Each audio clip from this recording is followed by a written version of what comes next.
এটা দিয়ে বেরিয়ে যাওয়া যাবে তো? এটা দিয়ে বেরোনো যায়? ও আচ্ছা, ওটা দিয়ে বেরোতে হবে।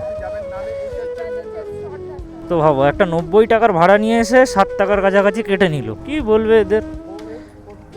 4842 এক নামের কত লোক আছে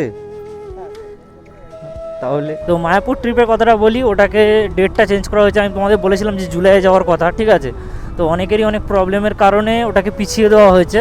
তো নমস্কার বন্ধুরা, সবাই কেমন আছো? আশা করি সবাই ভালো আছো। চলে এসেছি আবারও একটা নতুন ভিডিও নিয়ে, প্রায় অনেক দিন পর, মানে 3-4 দিন পরই ভিডিওটা আসবে। মানে তোমরা সবাই জানো এখন যা বৃষ্টি বাদল হচ্ছে, মানে যখন তখন বৃষ্টি আসছে, যখন তখন কমে যাচ্ছে। তো যেই কারণে আমি আর ক্যামেরা নিয়ে বেরোই না। তো আজকে সকাল থেকে দেখলাম রোদ উঠেছে, তো আজকে ভাবলাম হয়তো বৃষ্টি নাও হতে পারে। তো যেই কারণে ক্যামেরাটা নিয়ে বেরোলাম। আর তোমাদেরকেও অনেকদিন ধরে ভিডিও দেওয়া হচ্ছিল না।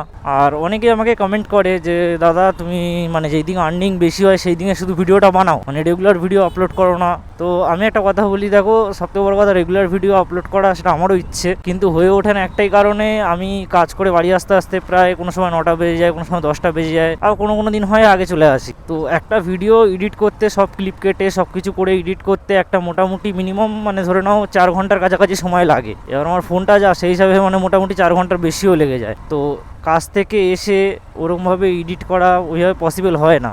তো আমি কি করি, মানে প্রত্যেক দিন কিছু কিছু করে রাখি। মানে আজকে ধরো 1 ঘন্টা কি 1.5 ঘন্টা বসলাম, কালকে এরকম 1-1.5 ঘন্টা বসলাম, তো হয়ে গেল।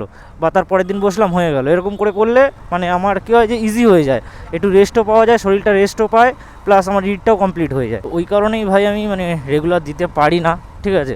তবে হ্যাঁ, বর্ষাকালটা চলে গেলে চেষ্টা করব যে রেগুলার দেওয়ার। আর এখন কাজে বেরিয়েছি, তবে এখনও আইডিগুলো অন করিনি, কেননা এখন যাচ্ছে হচ্ছে একটু অজয়নগরের ওখানটায়। কারণ আমার যে পিঠের ব্যাগটা থাকে, আমি কালকে দোকানে গেছিলাম, দোকানে গিয়ে গল্প কাচারি করতে করতে ব্যাগটাই আমি রেখে চলে এসেছি। তো যেই কারণে দাদা ব্যাগটাকে সরিয়ে রেখেছে। তো আমাকে বললো যে তুই গিয়ে আমাকে ফোন করিস, আমি বলে দেবো ওখানে ব্যাগ কোথায় আছে। তো ওই জন্যই যাচ্ছি এখন অজয়নগরের দিকে। তো চলো ভিডিওটা তোমরা কন্টিনিউ দেখতে থাকো। আর যারা ভাই চ্যানেল নতুন আছো, চ্যানেলটাকে অবশ্যই সাবস্ক্রাইব করে নিও। আর আজকে ভাই রবিবার, আজকে জানি না বাজার কিরকম কি থাকবে। তো বেরিয়েছে তো অনেক বেলা করে, প্রায় 12টা বাজে। কারণ আমার একটা পার্সেল আসার কথা ছিল, সেই পার্সেলটার জন্য আমি ওয়েট করে ঘরে বসেছিলাম, ভাবলাম যে 12টার মধ্যে হয়তো চলে আসবে, কিন্তু বাট এলো না, যে কারণে আমি বেরিয়ে চলে এলাম। তো চলো দেখি আজকে বাজার কিরকম কি থাকে, তোমাদের সব কিছু আপডেট দেবো আজকের। তো চলো ভাই, ব্যাগপত্র সব কিছু নিয়ে নিয়েছি। আর এখন একটা অর্ডারও পেয়ে গেছি, লগ ইন করেছি। মোটামুটি অনেকক্ষণই বসছিলাম, প্রায় 15 মিনিটের কাছাকাছি বসেছিলাম। তো তারপর একটা বুকিং পেলাম উবেরে। আর এটাই কাস্টমার যাবে হচ্ছে লেক টাউন। তো ভাড়াটা ভালো দিয়েছে ভাই, 15 কিলোমিটার মতন রাস্তা আছে, 155 টাকা ফেয়ার দেখিয়েছে। আর পিক আপটাও কাছেই আছে, পিক আপটা 700 মিটার মতন পিক আপ আছে। তো চলো গিয়ে ফটাফট পিক আপটা করি। এইরকম ভাই যদি বৃষ্টি না হয়, এরকম ওয়েদার থাকে, তাহলে ভিডিও বানানো যায়। বাকি বৃষ্টি হলেই 14 বার ক্যামেরা খোলো, ক্যামেরা ঢোকাও, ওই করতে করতে না বিরক্ত লেগে যায়। এবার ধরো তুমি একটা কাস্টমার নিয়ে যাচ্ছ, আর ওই টাইমে বৃষ্টিটা হঠাৎ করে শুরু হয়ে গেল। তো ওই টাইমে ওই দাঁড়িয়ে ক্যামেরা খোলা, এই করা ওই করা, ওটা কাস্টমারেরও একটা বিরক্ত হয়, আমিও মানে আমার নিজেরও কেরকম একটা লাগে। তো যাই হোক, চলো গিয়ে কাস্টমারকে ফটাফট পিক আপটা করি। উবের থেকে বুকিং ছিল? হ্যাঁ তাহলে ঠিক আছে। হ্যাঁ অভিজিৎ, ওটিপিটা বলুন। 4842 এক নামের কত লোক আছে তাহলে? আচ্ছা, মানে আপনি এসছেন এক্ষুনি ওদিক দিয়ে? ও আচ্ছা। তো দেখো শ্রাবণ মাস শুরু, আর সব তারকেশ্বর যাওয়া স্টার্ট। বেশ ভালো লাগে দেখলে। আমাকেও 2জন ভাই বলেছিল যাওয়ার কথা, ঠিক আছে? তারাও যাচ্ছে, জাস্ট 2জনই যাচ্ছে তারা। তো আমাকে বলেছিল যে দাদা তুমি চলো, তাহলে 3জন হয়ে যাবে। বাট আমি সত্যি বলতে যেতে পারছি না, একটাই কারণে, যেহেতু আমার পেটের অপারেশন হয়েছে। হয়তো অনেকেই জানো না, আমি কাউকে বলিও নি, ঠিক আছে? আমার পেটের অপারেশন হয়েছে, যেই কারণে আমি যেতে পারি না, ঠিক আছে? ইচ্ছা থাকলেও যেতে পারি না। তো যার জন্য মানে দুঃখের সঙ্গে না বলতে হয়েছে যে আমি যেতে পারবো না, ঠিক আছে? নয়তো কোনোদিন যদি ভগবান মানে চায়, অবশ্যই যাব না কেন, আমারও ইচ্ছা আছে। তো থ্যাংক ইউ অর্জুন ভাই আর সুরজিৎ ভাই, তোমাদেরকে অনেক ধন্যবাদ যে এইভাবে আমাকে এতটা রিকোয়েস্ট করেছিল, এতটা ভালোবেসে। ভাই সত্যি বলতে ইউটিউব করার পর থেকে কিছু জিনিস পাই না পাই, ঠিক আছে, টাকা পয়সার দেখো অতটাও ম্যাটার না, টাকা পয়সা এখনও পাই না, কিন্তু এই যে মেন যে জিনিসটা না, যে ভালোবাসা পেয়েছি এত লোকের, এটাই আমার কাছে অনেক ভাই। আর এই ভালোবাসার ভাই মূল্য মানে কোনোদিনও কি বলতো টাকা দিয়ে হয় না। তো চলো, এখনও মোটামুটি 9.1 কিলোমিটার বাকি, তো যাই।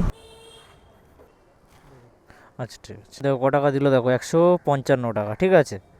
আর কাস্টমারের কাছ দিয়ে কালেক্ট করলো 156 টাকা, তো 1 টাকা কাটলো জাস্ট। আর দিনে যে আমাদের সাবস্ক্রিপশন ফিসটা আছে, ওটা হচ্ছে 11 টাকা করে। তো এখানেই হচ্ছে র্যাপিডোর সঙ্গে উবেরের তুলনা। ভাই কমিশনটাও কম কাটে, প্লাস মানে তোমাকে টাকাটাও ভালো দেয়। আর এখানে র্যাপিডো হলে 15 কিলোমিটারে খুব বেশি হলে 130-32 টাকা দিত, তার মধ্যে থেকে 10 টাকা কেটেও নিত। আমার দিত কত অ্যাকচুয়ালি 122 টাকা, তার উপর তোমাকে 19 টাকা দিয়ে সাবস্ক্রিপশন মারতে হতো। তো যাই দেখি আপাতত দাঁড়াই সামনে গিয়ে কোথাও, অ্যান্ড এখান দিয়ে দেখি কোথায় আবার বুকিং পাই। তো ভাই চলো, এখান দিয়ে আরও একটা ভাড়া পেয়েছি, আর এই ভাড়াটা পেয়েছি হচ্ছে ভাই র্যাপিডোতে। তো উবেরে এর আগে একখানা খুব সুন্দর ভাড়া বেজেছিল ভাই 297 টাকা। আমি ম্যাচিং মেরেছি বাট হয়নি আমার কাছে। প্রায় 30.4 কিলোমিটার রাস্তা ছিল, মানে ভাড়াটা যথেষ্ট ভালো ভাড়া ছিল, বাট কি বলবো আর কপালে নেই, কিছু করার নেই। পিক আপটাও কাছে 400 মিটার মতন পিক আপ আছে। তো চলো কি ফটাফট পিক আপটা করি। ওটিপিটা বলুন। 3009। হ্যাঁ হ্যাঁ ঠিক আছে, হ্যাঁ ঠিক আছে, হ্যাঁ হ্যাঁ। চলো ভাই 5 স্টারের সাথে কমপ্লিট। 83 দিল, মানে 83.47, মানে ওই 83 টাকা 50 পয়সা এরকমই কাছাকাছি। তো ভাবো একটা 90 টাকার ভাড়া নিয়ে এসে 7 টাকার কাছাকাছি কেটে নিল। কি বলবে এদের। তো সেক্টর 5 তো পুরো ফাঁকা, পুরো একদম ধুধু করছে সেক্টর 5, দেখো পুরো ফাঁকা। এবার জানি না যে এখান দিয়ে বুকিং পাবো কি না, প্রায় 2টো তো বাজে, দেখা যাক কি হয় কি না হয়। চলো এখান থেকে একটা অর্ডার পেয়ে গেছি এই গোদরেজ ওয়াটার সাইড থেকেই। ছোটো অর্ডার আছে, 3 কিলোমিটার অর্ডার আছে, সেক্টর 2 যাবে, 46 টাকা ফেয়ার দেখিয়েছে, মানে 15 টাকা পার কিলোমিটার যাতে সাথেতে। ওই বাত है। তো চলো দেখি, এখানে তো বললো যে গোদরেজ ওয়াটার সাইডের সামনেই দাঁড়ানো, আসছি, কিন্তু কোথায় ওটিপি বলিए 4030। हाँ हाँ हाँ ये लीजिए, आपको है 46। हाँ भाई ठीक है। হ্যাঁ, তো আপাতত রয়েছে হচ্ছে করুণাময়ীর ঘাটায়, মানে এই সল্টলেক সেক্টর 2। তো দেখি এবার এখান দিয়ে আবার কোথায় বুকিং পাই। আজকে কীরকম যেন পুরো রাস্তাঘাট সব ফাঁকা ফাঁকা, রোববারের বাজার না, আমি রোববার এমনি সচরাচর বেরোই না, আজকে তাও বেরোলাম, দেখি কীরকম কি বাজার থাকে। তো চলো ভাই, এখান দিয়ে আরও একটা বুকিং পেয়ে গেছি। আর এখানে সব বাজছে তো সব ছোটো ছোটোই বুকিং, বড় বুকিং তো বাজছেই না।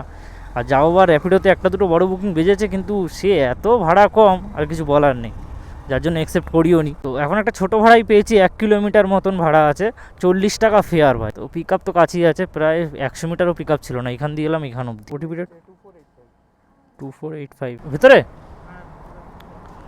ভেতরে ঢুকতে দেয় 39।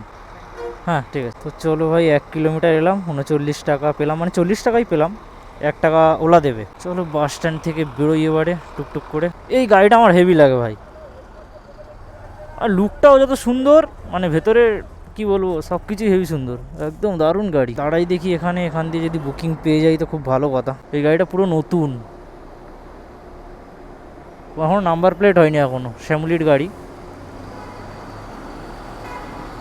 এখনও নাম্বার প্লেট হয়নি। পুরো গাড়িটা কিন্তু দমকা লাগছে পুরো একদম। এটা কোথায় ভাই, বিরাটি ধরতে পারবো? ধরে তো নিলাম। পিক আপটা কোন জায়গায়? এটার পিক আপটা একটু লং হয়ে গেল, আর কিছু করার নেই, যাই আর কি করবো, বেকার বসে থেকে তো লাভ নেই না। আপনার? হ্যাঁ হ্যাঁ 2881। হ্যাঁ ঠিক আছে ভাই, পিক আপগুলো দেখো 2.9 কিলোমিটার পিক আপ। কেন মরা বাজার লাগছে, রাস্তাঘাটে সেরকম গাড়িও দেখতে পাচ্ছি না, সেরকম মানুষজনও নেই। তো দেখি এবার এখান দিয়ে আবার কোথায় বুকিং পাই, আর বেশিক্ষণ এমনিও করবো না।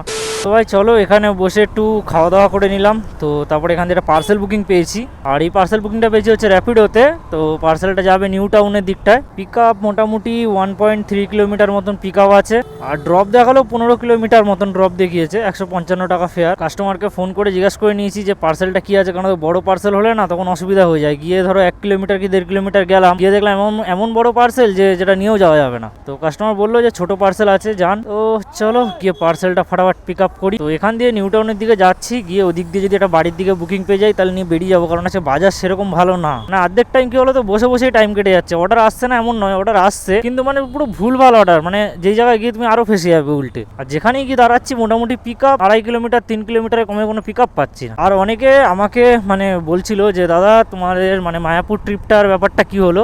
তো মায়াপুর ট্রিপের কথাটা বলি, ওটাকে ডেটটা চেঞ্জ করা হয়েছে। আমি তোমাদের বলেছিলাম যে জুলাইয়ে যাওয়ার কথা, ঠিক আছে। তো অনেকেরই অনেক প্রবলেমের কারণে ওটাকে পিছিয়ে দেওয়া হয়েছে, ওটাকে করে দেওয়া হয়েছে সেপ্টেম্বরে, আর সেপ্টেম্বর মাসে 5 তারিখ করে দেওয়া হয়েছে ওটাকে। ব্যাপারটা হচ্ছে আমি এখনো পর্যন্ত কাউকে কিছু জিজ্ঞেস করিনি, কারণ গ্রুপে এখনো সেরকম কথা হচ্ছে না, কারণ এখন দেরি আছে, তো গ্রুপে এখনো সেরকম কোনো কথা হচ্ছে না। তো মোটামুটি আমি তোমাদের ডেটটা জানিয়ে রাখলাম। তো চলে এসেছি পার্সেল পিক আপের লোকেশানে, অ্যান্ড দেখি এখান দিয়ে পার্সেলটা কোথা থেকে নিতে হবে দেখি আগে। পিক আপটা না ভুল রয়েছে, কী আছে দেখি না, ওটিপিটা 1375।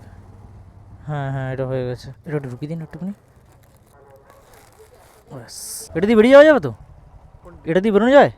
না ওই দিক দিয়ে ও আচ্ছা, ওটা দিয়ে বেরোতে হবে। আপনি যাবেন নালে এইটা হচ্ছে মেন রাস্তা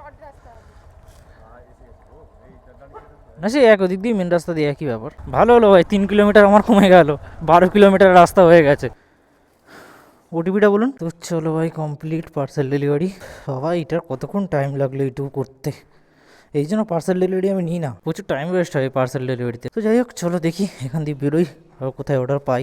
তো চলো ভাই, এখান দিয়ে আরও একটা বুকিং পেয়ে গেছি, আর এই বুকিংটা পেয়েছি হচ্ছে ভাই উবেরে, আর কাস্টমার যাবে হচ্ছে ধর্মতলা। তো মোটামুটি 600 মিটার মতন পিক আপ আছে। তো চলো গিয়ে ফটাফট পিক আপটা করি। আর এদিকে আকাশের অবস্থা যেরকম আছে, মনে হয় বৃষ্টি নামবে ভাব। 9589 ধর্মতলা তো 149। হ্যাঁ ঠিক আছে, হ্যাঁ হ্যাঁ। তো এখন ধর্মতলায় আছি, বাট এখান দিয়ে বুকিং পাবো কি না তা জানি না। তো দেখি সামনের দিকে এগিয়ে একটু দাঁড়াই, পার্ক স্ট্রিট থেকে যদি কোনো বুকিং ঢুকে যায়। তো ভাই এখন আর কাজ করছি না, কারণ একটা জায়গায় যাওয়ার আছে, ওই জন্য এখন আর কাজ করছি না, কাজ বন্ধ করে দিয়েছি। তো আজকে টোটাল কত কি আর্নিং হয়েছে সেটা আমি তোমাদেরকে একবার দেখিয়ে দিই, যে কত কি আজকে আর্নিং হলো। ঠিক আছে, গাড়ির ট্রিপটা তো ভাই সরি ভাই, তোমাদের প্রথমে সরি বলছি, গাড়ির ট্রিপটা জিরো করতে ভুলে গেছি। তবে তেল কত গেছে আমি সেটা বলে দিচ্ছি, কারণ আমার গাড়ি তো এইটুকু জানি। তো আর্নিংটা ফার্স্ট তোমাদের দেখাই, তারপরে আমি বলছি। তো র্যাপিডোয় দেখে নাও 238 টাকা। ঠিক আছে, এখানে কাস্টমার এক্সট্রা দিয়েছিল, তো মোটামুটি 250 টাকা ধরো এখানে। আর উবেরের আর্নিংটা তোমাদের দেখাই, উবেরে কত কি হলো। তো উবেরের আর্নিং কোথায় গেল রে, উবেরে হচ্ছে 302 টাকা। ঠিক আছে, ওদিকে 250, এদিকে 300। হ্যাঁ না লাগবে না নেই লাগে। তো এটা হলো কত, 550। আর এদিকে তোমাদেরকে দেখাই, ওলাতে করেছি, ওলাতে হচ্ছে 156, ওটা হচ্ছে 170 হবে, কারণ একটা কাস্টমার 15 টাকা এক্সট্রা দিয়েছিল।